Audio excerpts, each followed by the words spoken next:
성도 여러분 안녕하세요. 오늘도 아침 예배에 찾아오신 성도님들을 진심으로 환영합니다. 반복되는 생각과 행동이 습관이 되고 그 지속되는 습관이 성품을 형성합니다. 그럼 그리스도인 성품은 어떻게 만들어질까요? 오늘 말씀으로 배우는 교훈을 통해 주님의 뜻 안에서 살며 마음의 평안을 얻기를 바랍니다. 이제 기도하겠습니다. 하늘에 계신 하나님 아버지, 오늘도 하루를 주시고 하나님의 뜻을 살필 수 있도록 인도해 주심에 감사합니다. 오늘은 의인의 길은 어떻게 만들어지는지 배우고자 합니다. 날마다 말씀을 통해 빛이 주어질 때 겸손히 따라가도록 인도해 주시옵소서. 하나님 아버지, 혹시 말씀을 듣는 분들 중에 몸이 아픈 자들, 마음에 상처를 받은 자들이 있다면 빛으로 인도하시려고 지금도 마음에 호소하시는 성령님의 인도를 따라가도록 도와주시옵소서. 오늘 하루도 하나님의 말씀을 붙잡아 승리하는 삶을 살기를 간절히 바라오며 이 모든 말씀 예수님의 이름으로 기도드립니다. 아멘. 오늘 저희가 함께 묵상할 제목은 습관의 품성 형성입니다. 이제 목사님께서 교제를 통해서 권면의 말씀을 전해주시겠습니다. 안녕하십니까 성도 여러분. 오늘은 우리가 날마다 형성하는 이 습관이 우리 그리스도인의 성품과 어떻게 연결되어 있는지, 그것이 구원과 어떻게 연결되어 있는지 그 문제를 좀 생각해 보도록 하겠습니다. 의인의 습관, 의인의 성품이 있습니다. 또 악인의 습관이 있고 악인의 성품이 있는 것입니다. 성경은 그것을 악인이 가는 길과 의인이 가는 길이라고 말하고 있는 것입니다. 의인의 길이 무엇입니까? 교회 다니는 사람들이 걷는 길이 의인의 길인가요? 악인의 길은 세상 사람들이 걷는 길입니까? 아닙니다. 교회 안에 두 길이 있는 것입니다. 어떤 교인들은 의인의 길을 걷고 있고 어떤 교인들은 악인의 길을 걷고 있는 것입니다. 자, 그렇다면 의인의 길은 어떤 길일까요? 그것은 하나님의 말씀이 인도하는 길입니다. 하나님의 말씀이 인도하는 습관을 갖고 있는 사람들이죠. 악인은 어떤 길을 갈까요? 하나님의 말씀을 버리고 하나님께서 가지 말라고 경고하는 길을 구태여 가는 것입니다. 자, 오늘 본문 성경절을 읽으면서 좀 생각해 보도록 하죠. 잠언서 4장 10절부터 14절입니다. 내 아들아 들으라, 내 말을 받으라. 자, 하나님께서 지금 우리에게 말씀하시는 것이죠. 그리하면 내 생명의 해가 길리라. 자, 누가 악인입니까? 하나님의 말씀을 받는 사람들입니다. 그리고 그 말씀에 순종하는 사람들입니다. 그들에게 생명이 있고 그들이 의인입니다. 11절입니다. 내가 지혜로운 길을 네게 가르쳤으며 정직한 길로 너를 인도하였은즉. 이것이 의인의 길입니다. 의인은 지혜의 길로 가고 하나님께서 정직한 길로 인도하신다고 하는 것입니다. 자, 성도 여러분, 지혜가 무엇입니까? 지혜는 내가 갖고 있는 꾀가 아닙니다. 지혜는 하나님의 말씀입니다. 성경 말씀이 지혜입니다. 성경 말씀이 인도하는 대로 따라가고 선택하고 결정하는 것이 지혜입니다. 의인은 정직한 길을 간다고 했죠? 자, 정직한 길을 가는 것이 어떤 것일까요? 성령께서 주시는 음성과 성경 말씀 앞에서 내가 정직한 것, 이것이 의인의 길입니다. 성령께서 양심에 말씀하실 때 정직한 것, 그것이 의인의 길입니다. 성경 말씀을 통해서 진리를 깨달았을 때 내가 말씀 앞에서 정직한 것, 내가 내 스스로를 속이지 않고 정직한 것, 그것이 의인의 길입니다. 그래서 정직한 사람은 하나님의 말씀 앞에서 내 뜻, 내가 원하는 것, 내 기분 다 내려놓고 주께서 인도하는 말씀대로 따라가는 것입니다. 자, 12절 보겠습니다. 다닐 때 내 걸음이 곤고하지 아니하겠고 달려갈 때 실족하지 아니하리라. 이것이 의인의 길입니다. 지혜와 정직으로 인생의 길을 걸으면 곤고하지 않습니다. 실족하지 않게 됩니다. 하나님의 말씀에 순종하기 때문에 양심의 평안이 있습니다. 누구 눈치 볼 것도 없습니다. 하나님만 보면서 가는 사람들은 세상의 상황과 상관없이 늘 마음의 평강이 흐르게 되는 것이죠. 그런데 하나님의 말씀을 버리고 내 뜻대로 가면 인생이 피곤해집니다. 자꾸 양심의 가책이 있고 정죄받는 것 같고 자꾸 넘어지고 실족하게 됩니다. 13절 보겠습니다. 훈계를 굳게 잡아 놓치지 말라. 지키라. 이것이 내 생명이니라. 사악한 자의 길에 들어가지 말며 악한 사람의 길로 다니지 말지어다. 그의 길을 피하고 지나가지 말며 돌이켜 떠나갈지어다. 악한 길을 걷고 있는 자들은 빨리 피하고 지나가지 말고 돌이키라는 것이죠. 성도 여러분, 의인의 길과 악인의 길이 어떻게 다른지 보이십니까? 분명합니다. 악인은 하나님의 말씀을 밀어내고 피하고 자기가 원하는 기분대로 길을 걷는 것입니다. 그래서 악인들의 마음에 불편해지고 인생이 곤고해지고 실족하게 된다는 것이죠. 자, 오늘 말씀 묵상에서는 의인의 길을 한 번만 가는 것이 아니라 날마다 의인의 길을 가서 그 길이 나의 습관이 되게 하라 하는 그 말씀에 대해서 살펴보는 것입니다. 길을 가야만, 의인의 길을 계속해서 가야만 그것이 습관이 되고 내 성품이 된다 하는 것이죠. 자, 본문 살펴보겠습니다. 습관의 힘을 깨닫는 사람은 거의 없다. 영감의 말씀은 구수인이, 자, 구수인이라는 것은 피부가 검은 사람을 얘기하는 것입니다. 구수인이 그 피부를, 표범이 그 반점을 변할 수 있느뇨 할 수 있을진데. 자, 구수인이 피부 색깔을 스스로 바꿀 수 있습니까? 표범이 스스로 피부의 그 반점을 바꿀 수 있나요? 그건 바꿀 수 없는 것입니다.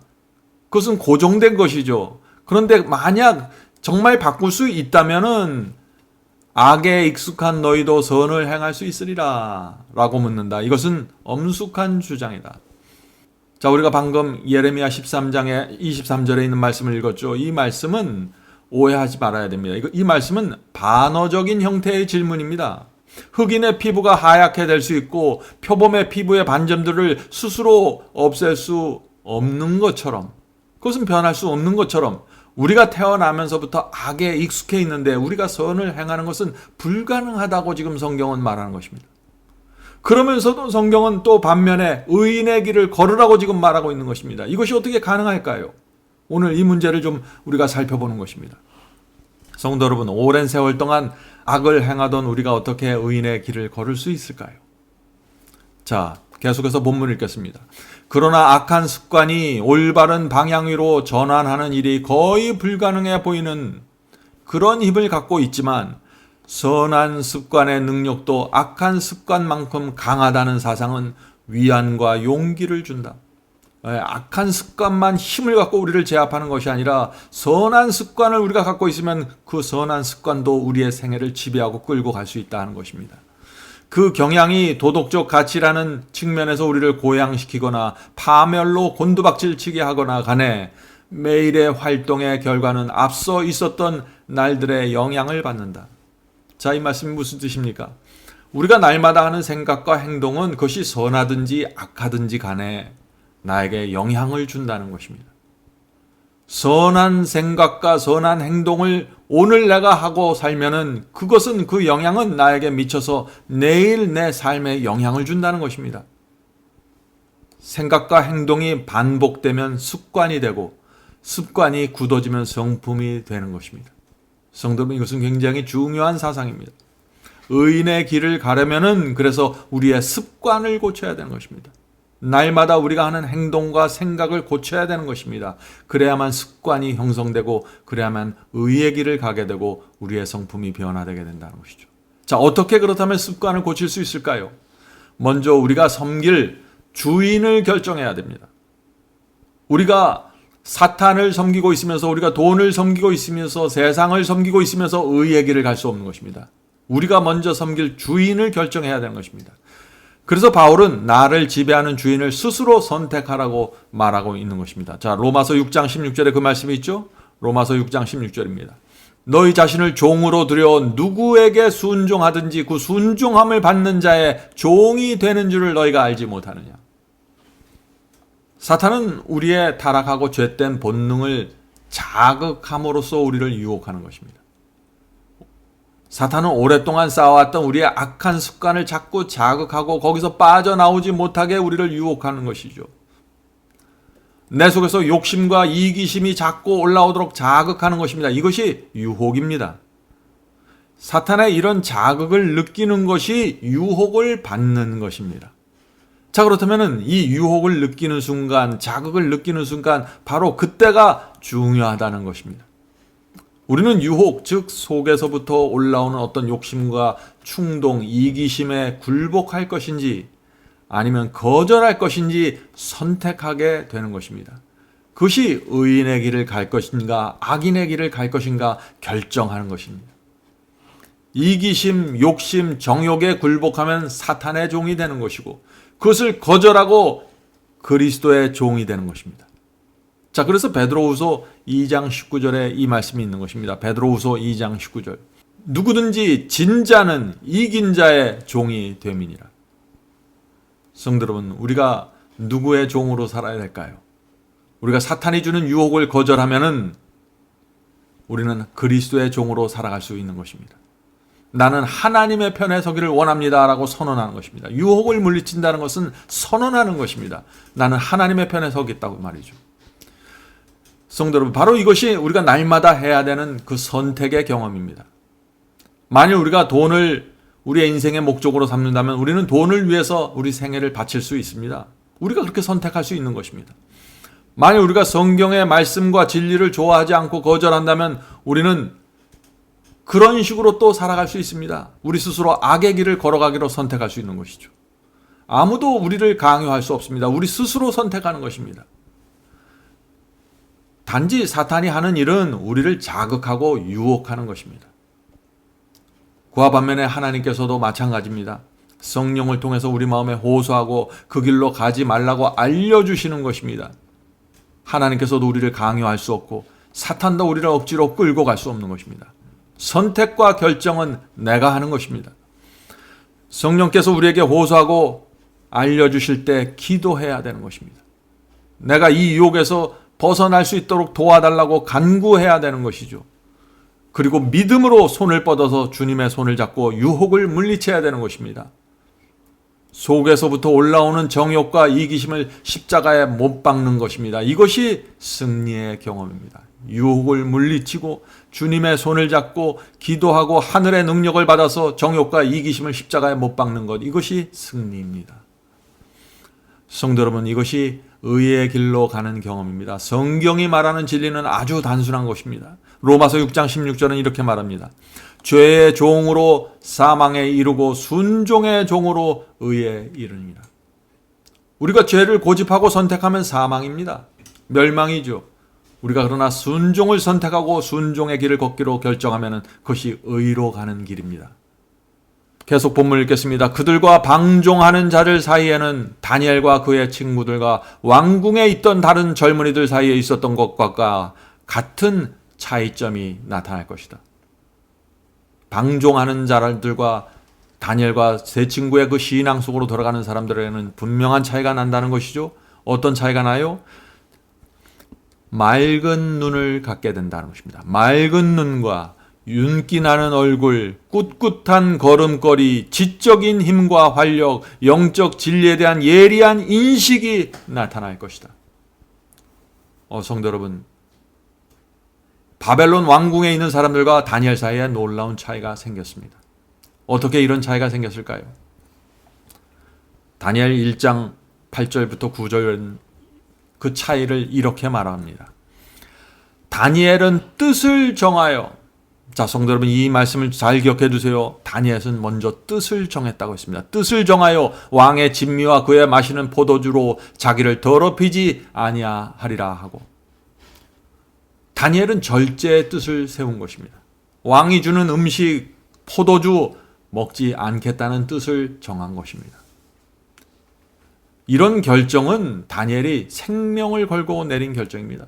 왕이 주는 음식을 다니엘과 세 친구들은 노예들이었는데 먹지 않고 거절해요. 그것은 곧 죽겠다는 얘기입니다. 이런 엄청난 결단력을 갖고 뜻을 정한 것입니다. 여기에 다니엘 신앙의 실체가 있는 것입니다. 성도 여러분, 다니엘의 신앙은 위기가 왔을 때 뜻을 정하는 신앙입니다. 성도 여러분, 우리도 반드시 이 뜻을 정하는 신앙으로 들어가야 합니다.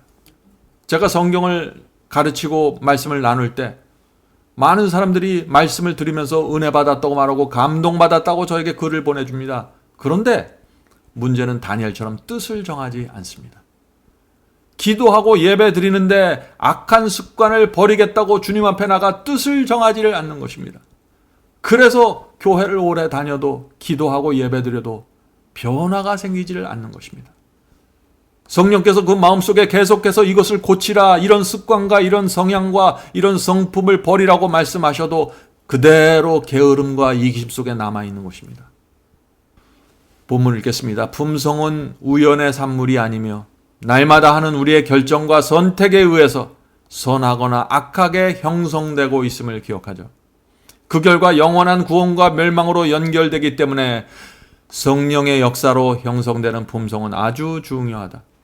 우리는 현재와 영원을 위한 건축자들이다. 성도 여러분, 잘못된 습관을 버리고 의의 길로 가려면은 복음의 중심으로 들어가야 됩니다. 그래서 예수께서 이렇게 말씀하시는 것입니다. 요한복음 15장 4절 5절입니다. 요한복음 15장 4절 5절. 내 안에 거하라, 나도 너희 안에 거하리라. 가지가 포도나무에 붙어 있지 아니하면 스스로 열매를 맺을 수 없음 같이. 자, 우리 가지들이죠. 그리스도 포도나무입니다. 우리가 그리스도 안에 붙어 있어야 하는 것입니다. 우리 스스로 노력으로 고칠 수 있는 습관은 아주 제한적입니다. 우리가 깊은 죄의 습관들은 우리의 힘으로 고칠 수가 없는 것입니다. 포도나무에 붙어 있어야 되는 것입니다. 너희도 내 안에 있지 아니하면 그러하리라. 나는 포도나무요 너희는 가지라. 그가 내 안에 내가 그 안에 거하면 사람이 열매를 많이 맺나니 나를 떠나서는 너희가 아무것도 할 수 없습니다. 그리스도 안으로 온전히 들어가야 합니다. 그래야 열매가 풍성하게 맺을 수 있는 것입니다. 자, 어떤 사람이 누가 그리스도 안으로 온전히 들어가게 될까요? 주님의 뜻대로 정말 살기 원하는 사람들입니다. 세상이 정말 싫고 정말 관심이 없는 사람들입니다. 주님께서 정말 나의 유일한 구세주라는 믿음을 갖고 있는 사람들입니다. 하나님만이 정말 이 악한 습관의 구덩이에서 구할 수 있다는 이 소망을 갖고 있는 사람들입니다. 그런 사람들은 문둥병자가 주님께 매달렸던 것처럼 매달리고 뜻을 정하게 될 것입니다. 성도 여러분, 지난 세월 동안 수없이 실패한 경험이 있을지라도 오늘 다시 일어나서 의의 길로 들어가기로 뜻을 전하시기 바랍니다. 주께서 여러분을 불쌍히 보시고 도와주실 것입니다. 우리는 주님의 손을 놓고 떠날 수 있지만 주께서는 우리를 버리지 않으십니다. 끝까지 따라오십니다. 언제나 한결같은 마음으로 우리를 기다리시는 것입니다. 탕자의 아버지가 그 아들을 기다렸던 것처럼 말이죠. 오늘 주 앞에 나가기를 간절히 바랍니다. 이제 기도하겠습니다. 하늘에 계신 아버지, 저희가 오랜 세월 동안 주님을 믿었지만 너무나 막연하고 너무나 뜻을 정하지 않고 너무나 내 생각과 내 삶에 사로잡혀서 의인의 길을 잊어버리고 살아왔습니다. 주여, 이제 오늘 우리가 아침에 다시 마음을 붙잡고 주 앞에 나가오니 저의 길을 의인의 길로 인도해 주시옵소서. 저희의 생애 속에 남겨져 있는 악한 습관들을 주 앞에 드리고 내려놓을 수 있도록, 고칠 수 있도록 도와주시옵소서. 저희가 간절히 원합니다.